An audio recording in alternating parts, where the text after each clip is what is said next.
गरुड petrol पंपावर गोळीबार करण्यात आला। अज्ञात व्यक्तीकडून गोळीबार झालाय। मुंबईतल्या कांदिवली पश्चिम इथली घटना आहे। चारकोप पोलीस घटनास्थळी दाखल झाले आहेत। आपण परत एकदा आपली प्रतिनिधी ज्योत्स्ना गंगणेकडे जाऊया। ज्योत्स्ना, या घटनेबद्दल अगदी बरोबर आहे। अतिशय धक्कादायक घटना जी आहे ती मुंबईच्या चारकोप, कांदिवली चारकोप या परिसरामध्ये घडलेली आहे।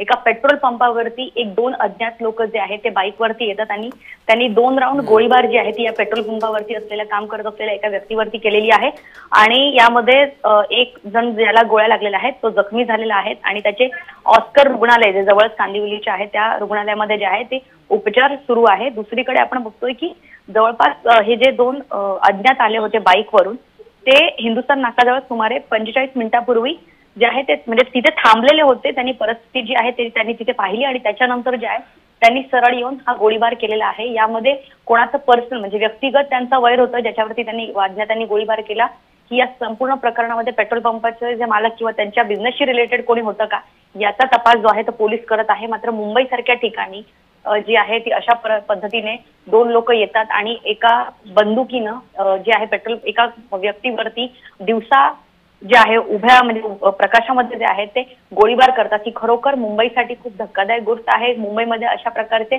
इलिगल वेपन किंवा अशा प्रकारचे जे आहेत बेकायदेशीर हत्यारं कोण कोण ठेवतं आणि अशा कोणाकोणाकडे आहेत याचा तपास मुंबई पोलीस घेत आहेत।